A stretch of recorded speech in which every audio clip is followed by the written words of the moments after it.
वर्ष के अंदर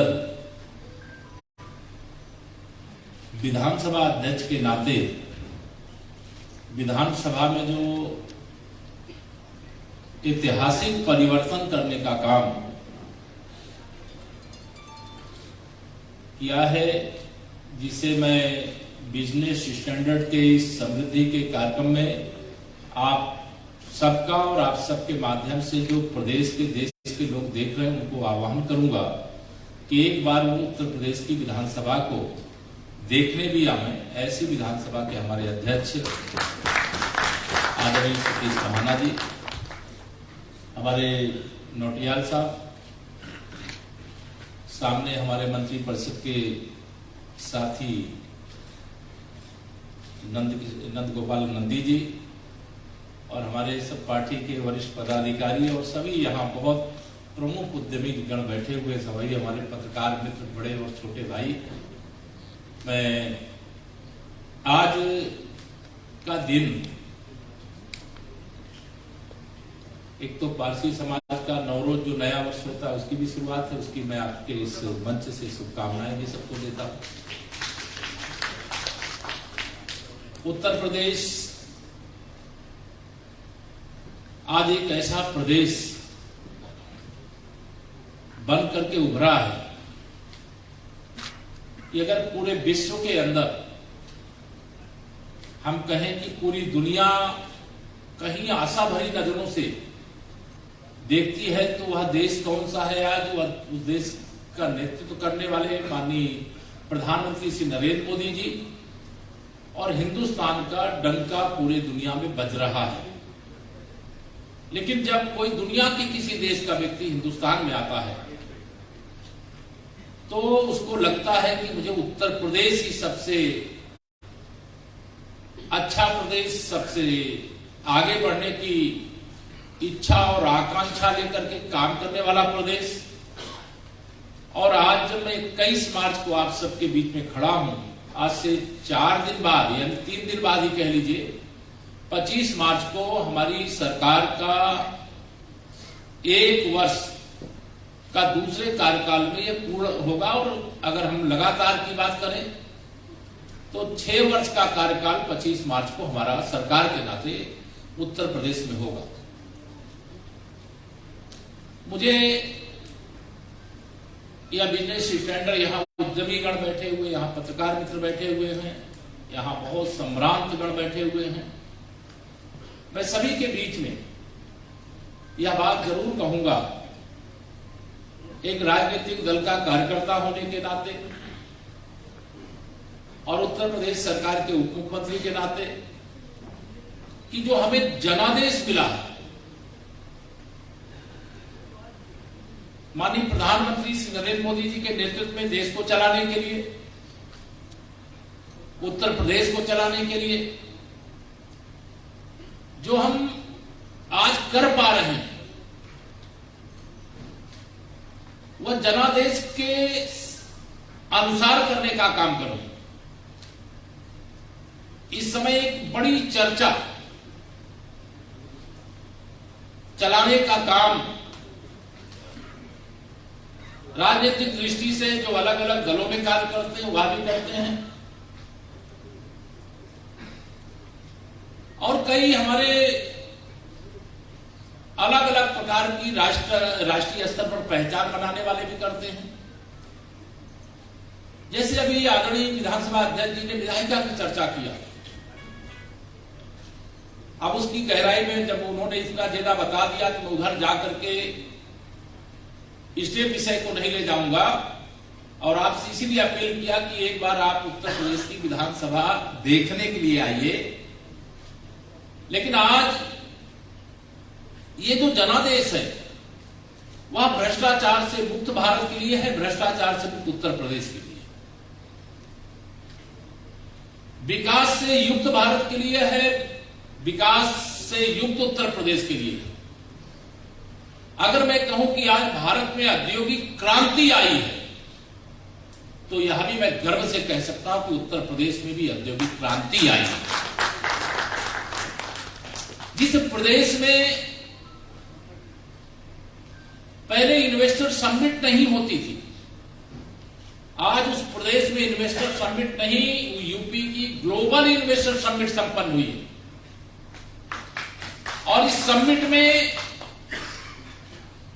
हमारे देश की महामहिम राष्ट्रपति महोदय आदरणीय द्रौपदी मुर्मू जी समापन पर आती हैं, तो वो उद्घाटन में हमारे विश्व के सबसे प्रभावशाली, लोकप्रिय और जिन्होंने गुजरात से इन्वेस्टर समिट के आयोजन की शुरुआत की थी, ऐसे हमारे प्रधानमंत्री नरेंद्र मोदी जी उद्घाटन के कार्यक्रम में आए। और जो प्रस्ताव प्राप्त हुए, वह प्रस्ताव ऐसे नहीं प्राप्त हुए, वो कागज के केवल टुकड़े पे कोई हस्ताक्षर जो निवेशक उनके द्वारा कर देना या हमारे सरकार के माध्यम से कर देना, यह केवल कागज के कोई दस्तावेज नहीं है। यह उत्तर प्रदेश के उज्जवल भविष्य की नींव की ईंट है, जिसके ऊपर हम उत्तर प्रदेश को उत्तम प्रदेश बनाने का संकल्प लेकर के काम कर रहे हैं। उसके लिए मैं आप सब लोगों को, देखिए किसी भी, मैं दुनिया का कोई देश, कुछ देशों में मुझे भी जाने का मौका मिला है, देश का कोई भी प्रदेश है, मैं भी लगभग 2-4 प्रदेशों को छोड़ दूं, सभी प्रदेशों में जाना हुआ है। मैं 2017 के पहले की बात नहीं करता, लेकिन 2017 से और 2023 में जब हम खड़े हैं, आज यह मैं गर्वपूर्वक कह सकता हूं कि सबसे अधिक एक्सप्रेस वे वाला प्रदेश अगर कोई है तो वह उत्तर प्रदेश है। सबसे अच्छे राष्ट्रीय राजमार्गों वाला प्रदेश अगर कोई है तो वह उत्तर प्रदेश है। सबसे अधिक राजमार्गों वाला प्रदेश अगर कोई है तो वह उत्तर प्रदेश है। बिजली की दृष्टि से पहले हम लोग सरकार में जब नहीं आए थे, आप में से अनेक लोग जो यूपी में निवास करते हैं वो सब जानते होंगे, मतलब कुछ जिलों को छोड़ दीजिए, कुछ शहरों को छोड़ दीजिए, तो 6 घंटे 8 घंटे भी अगर 24 घंटे में बिजली मिल जाए तो बहुत बड़ी उपलब्धि मानी जाती थी। लेकिन आज हम गर्वपूर्वक यह कह सकते हैं कि 18 घंटे से 24 घंटे शहर और ग्रामीण क्षेत्र में अलग अलग रोस्टर निर्धारित है कि कितने घंटे कहां देंगे, या बिजली भी उपलब्ध कराने का काम कर रहे हैं। दुनिया के किसी देश से लोग आना चाहते हैं तो उनको एयर कनेक्टिविटी चाहिए। आज हम गर्वपूर्वक कह सकते हैं कि उत्तर प्रदेश आने वाले समय में 5 अंतरराष्ट्रीय एयरपोर्ट वाला देश का पहला प्रदेश बनने जा रहा है। एयर कनेक्टिविटी हमारे पास, रोड कनेक्टिविटी हमारे पास, रेल कनेक्टिविटी हमारे पास, और अब तो जल मार्ग की दृष्टि से भी हमारे पास कनेक्टिविटी की सुविधा उपलब्ध हुई। तो यह 4 जब रास्ते हमारे पास उपलब्ध हैं, जिसमें से हम आ सकते हैं, जा सकते हैं, अपना सामान ला सकते हैं, अपना सामान ले जा सकते हैं, जो उत्पादन करेंगे तो उसको आगे बढ़ाने का काम कर सकते हैं। तो कानून व्यवस्था जो मुख्य रूप से होता है, किसी भी राज्य में कोई अगर वह निवेश करने के लिए आता है तो सबसे पहले तो वह सोचता है कि निवेश मेरा सुरक्षित रहे, और निवेश करने के लिए अगर मैं आया हूं तो मैं और मेरे जो भी संस्था के लोग हैं, परिवार के लोग हैं, वह सुरक्षित रहे। तो यह हमारे लिए गर्व की बात है। मैं आप बिजनेस स्टैंडर्ड के माध्यम से, समृद्धि कार्यक्रम के माध्यम से यह विश्वास दिलाना चाहता हूं कि उत्तर प्रदेश के 25 करोड़ जनता के साथ साथ जो भी निवेशक प्रदेश और प्रदेश के बाहर से आएंगे, उनके लिए उत्तर प्रदेश सरकार ने सारे रास्ते खोल करके ऐसे रखे हैं कि वह कहीं पर भी असुरक्षित ना रहे, अपने को असुरक्षित ना समझे कि हम यूपी में आए हैं, निवेश करेंगे तो कोई गुंडा, कोई अपराधी, कोई माफिया आकर के हमको कार्य करने देगा, हमको इंडस्ट्री चलाने देगा या नहीं चलाने देगा। अब इस भय से मुक्त उत्तर प्रदेश है। आज एक अलग प्रकार के वातावरण का निर्माण उत्तर प्रदेश के अंदर हुआ है। अपराधियों में एक भय का माहौल पैदा हुआ है, और जो प्रदेश की जनता है वो निर्भीक हुई है। यह बात मुझे स्वीकार करने में कोई गुरेज नहीं है कि उत्तर प्रदेश के अंदर, अभी हम ये नहीं कह रहे कि हमने उत्तर प्रदेश को अपराध शून्य कर दिया है। कुछ घटनाएं घटी हैं, लेकिन घटना करने वाले पाताल के अंदर भी अगर घुस जाए तो भी मैं यह कह सकता हूं कि हमारे उत्तर प्रदेश की पुलिस उनको पाताल के अंदर से भी निकाल करके लाएगी, उनको सजा दिलाने का काम भी करेगी। आज इस प्रकार के वातावरण सुरक्षा की दृष्टि से अगर हम उत्तर प्रदेश में कोई निवेश करने आया है तो वो सोचता है कि अगर हम निवेश करने आए तो उत्तर प्रदेश सरकार की नीति कैसी है। तो यह भी मैं बिजनेस स्टैंडर्ड के मंच से गर्वपूर्वक कह सकता हूं कि पूरे हिंदुस्तान के किसी भी राज्य की जो अच्छी से अच्छी नीति किसी भी सेक्टर में निवेश के लिए है तो उत्तर प्रदेश सरकार ने वो ऐसे सभी सेक्टरों में अपने दरवाजे खोले, अपनी पॉलिसियां बनाई है और जिसके कारण से कोई निवेश करने के लिए आना चाहता है तो वह किसी संकट में नहीं। वन विंडो सिस्टम भी हमारे यहां निवेश मित्र के रूप में जो पोर्टल है आप उसको भी देखने का काम कर सकते हैं, वह भी एक हमारे पास रास्ता है। एक जो बहुत बड़ी क्रांति आई है हमारे प्रदेश के अंदर वह धार्मिक पर्यटकों की संख्या में अभूतपूर्व इतना बड़ा उछाल मैं कह सकता हूं कि देश में मुझे और पूरे देश का तो आंकड़ा मैं नहीं लिया हूं, लेकिन उत्तर प्रदेश के अंदर जितना बड़ा उछाल आज आया है उस उछाल के बाद ये मैं कह सकता हूं कि आने वाले समय में धार्मिक पर्यटन की दृष्टि से उत्तर प्रदेश हिंदुस्तान का सबसे महत्वपूर्ण प्रदेश साबित होने वाला है। जानकारी के लिए केवल बता दे रहा हूं, पहले बाबा विश्वनाथ की नगरी काशी जो हमारे माननीय प्रधानमंत्री श्री नरेंद्र मोदी जी का संसदीय क्षेत्र भी है, वहां प्रतिदिन 10 से 20 हजार अधिक से अधिक लोग आ पाते, लेकिन आज कोई दिन ऐसा नहीं कि जहां अधिकतम 20 हजार प्रतिदिन लोग आते थे, आज वहां 2 लाख से 3 लाख लोग प्रतिदिन आ रहे हैं। तो यह कोई साधारण उपलब्धि नहीं है। यह तो 3 लाख लोग आएंगे तो कितने लोगों को रोजगार देके जाएंगे, यहां आप सब जो बड़े अलग अलग क्षेत्र में काम करने वाले हैं इसका अंदाजा लगा सकते। अयोध्या भी मैं गया था एक दिन एक कार्यक्रम में, तो जाने के बाद मैंने वहां बैठ करके पूछा कि अयोध्या की क्या स्थिति है, तो वही स्थिति आज अयोध्या की है। मथुरा के बारे में पूछा, वही स्थिति मथुरा की है। मतलब जहां रोज 10 से 20 हजार लोग आते थे, आज वहां 2 से 3 लाख धार्मिक पर्यटक अयोध्या, मथुरा, काशी में आ रहे हैं। आप सबको केवल स्मरण दिलाना चाहता हूं, 2019 में प्रयागराज में अर्ध कुंभ का मेला था और 24 करोड़ लोगों ने कुंभ में डुबकी लगाई और कोई भी ना गंदगी थी ना कोई असुरक्षा थी। दिव्य और भव्य कुंभ का आयोजन इतने अच्छे ढंग से संपन्न हुआ कि चूंकि मैं तो प्रयागराज का रहने वाला हूं, मैं कई कुंभ और अर्धकुंभ और महाकुंभ देख चुका हूं, लेकिन 2019 का जो स्वरूप था वह मेरी भी जानकारी में, आप में से भी जो गया होगा उसके भी जानकारी में वह ऐतिहासिक था और जैसी व्यवस्था शायद सोचा नहीं जा सकता था उससे अच्छी व्यवस्था वहां पर उपलब्ध हुई। 24 करोड़ लोग आए। अब हमारा 2025 में भी आगे अर्धकुंभ नहीं, कुंभ है, पूरा कुंभ जिसे कहते हैं, और हम लोग को अंदाजा है उस कुंभ में लगभग 50 करोड़ लोग आए। तो मैं यह आपको विषय केवल इसलिए इसको रखा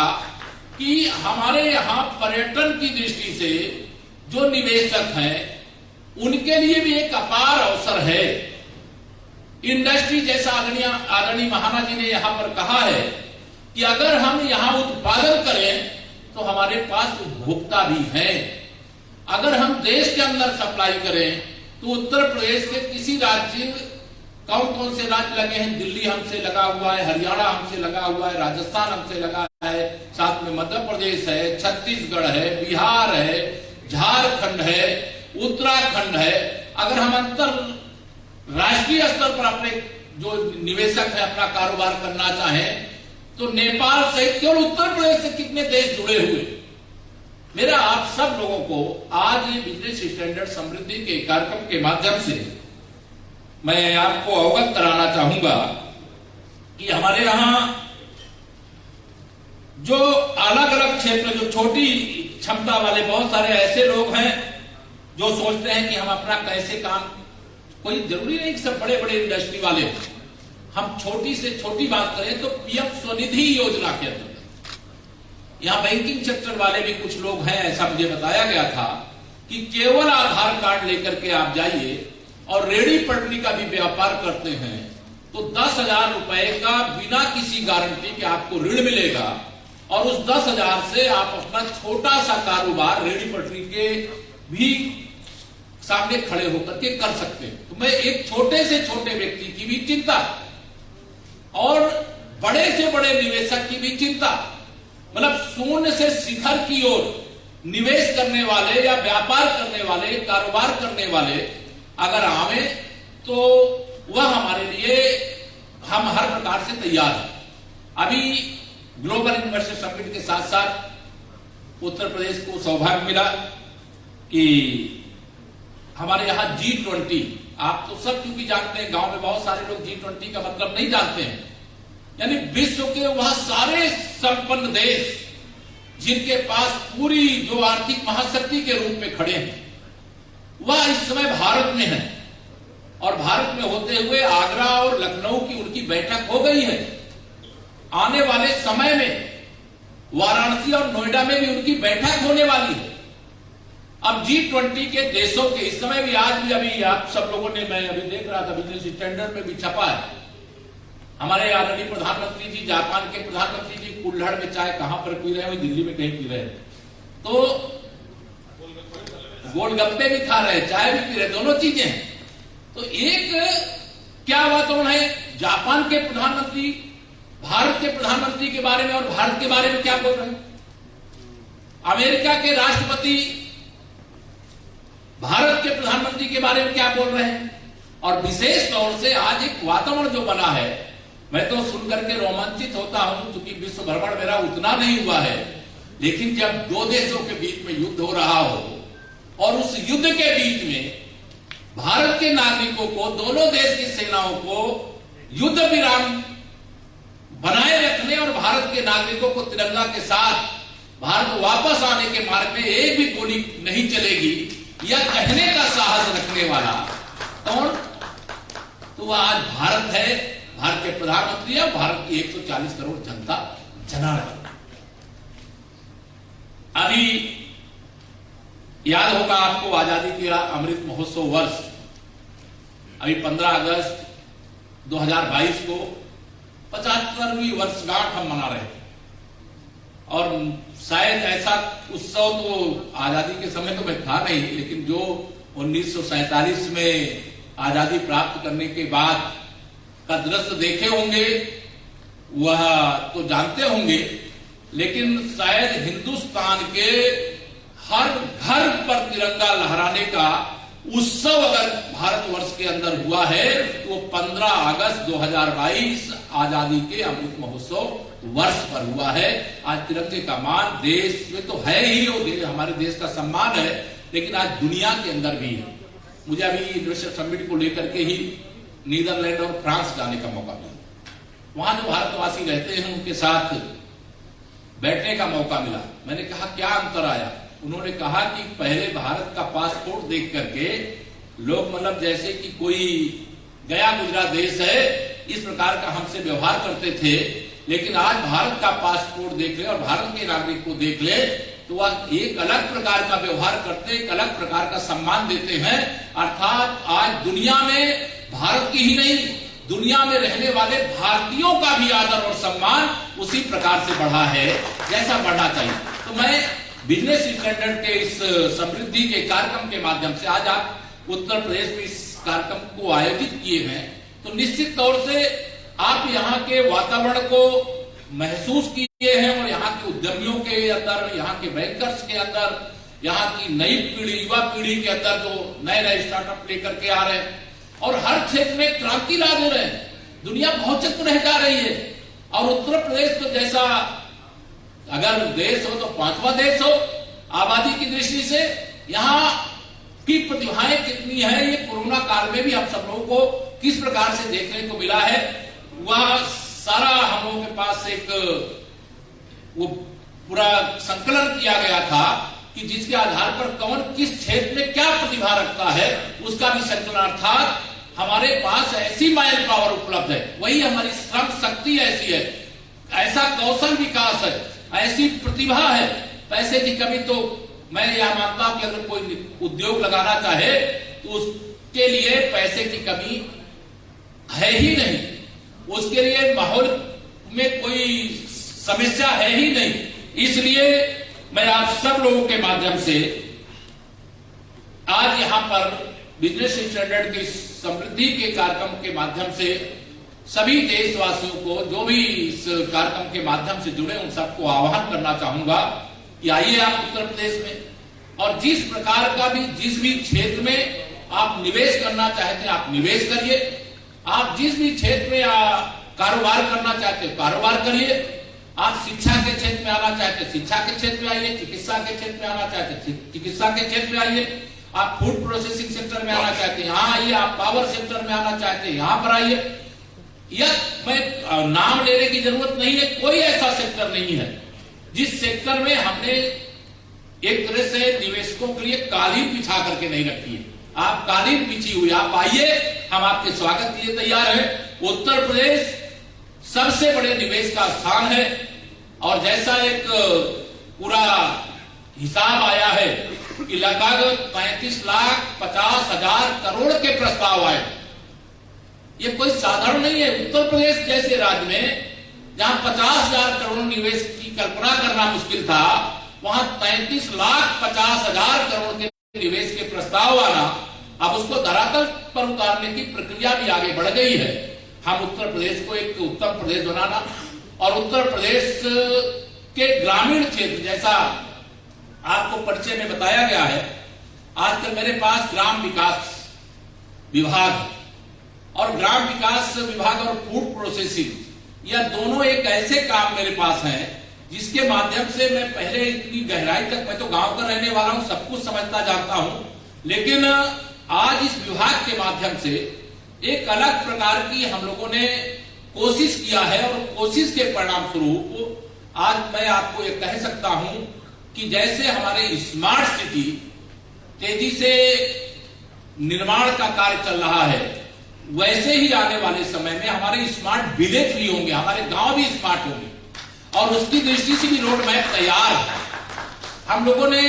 अभी पिछले दिनों देखिए क्या है कि एक तो सरकार लोग बनाते हैं, सरकार बनाने के बाद सत्ता मिली तो एकदम सुख भोगने का या गड़बड़ियां करने का एक लोग के अंदर भाव होता है। लेकिन हमारे जो प्रधानमंत्री हैं माननीय नरेंद्र मोदी जी, उन्होंने हमको जो शिक्षा दिया कि प्रधानमंत्री बनने के बाद जिस व्यक्ति ने एक दिन की भी छुट्टी नहीं लिया, वह मेरे आदर्श हैं। हम जो सार्वजनिक जीवन में काम करते हैं उन सबके लिए आदर्श बन सकते हैं, ऐसा उन्होंने प्रेरणा दी है। जिसके कारण से कि सरकार का मतलब ये नहीं कि सरकार लखनऊ में बैठी है तो कोई समस्या गांव में किसी गरीब आदमी की है उसे लखनऊ ही आना पड़ेगा। अगर गरीब आदमी की समस्या है तो लखनऊ सरकार के पास लोगों को नहीं आना पड़ेगा, बल्कि सरकार गांव में उनके पास पहुंचेगी। इसके लिए हम लोगों ने ग्राम चौपाल का आयोजन इधर शुरू किया है। गांव की समस्या गांव में समाधान। पहली बार अभी मैं कानपुर में, हमारे विधानसभा अध्यक्ष जी का गृह जनपद है, अभी कमिश्नरी लेवल पर हम लोगों ने शुरू किया कि जो ब्लॉक प्रमुख और बीडीओ ये कभी एक साथ नहीं बैठते थे, इनका सम्मेलन शुरू किया, उनसे समस्याओं को जानने की कोशिश किया कि यह आप बताइए समस्या क्या है, हम विकास कैसे करें, और हम अपने ब्लॉक को या अपने जिले को, अपने प्रदेश को कैसे आगे बढ़ाएं। तो आप सब जानते हैं कि अभी अमृत महोत्सव वर्ष पर जहां हम लोगों ने अमृत सरोवर निर्माण करने का काम किया है, यह बताते हुए गर्व है कि पूरे हिंदुस्तान में अमृत सरोवर निर्माण में उत्तर प्रदेश नंबर 1 पर है। और कभी कोई आपको मौका मिले तो गांव के अंदर जाइएगा अमृत सरोवर देखने के लिए, बहुत अच्छे अच्छे बने हैं, कल्पना नहीं कर सकते। हम प्रधानमंत्री आवास योजना नगरी भी है लेकिन ग्रामीण भी है। अब ग्रामीण में आपके सबके ध्यान में आता होगा कि 1,20,000 रुपए जो गरीब आदमी है, जो झोपड़ी में रहता है, जो कच्चे मकान में रहता है, उसको 1,20,000 रुपए देके प्रधानमंत्री आवास दिया जाता है। नहीं, उसको 1,20,000 रुपए का आवास दिया जाता है, 12,000 रुपए शौचालय के लिए दिया जाता है, और 90 दिन 213 रुपए के हिसाब से 90 दिन के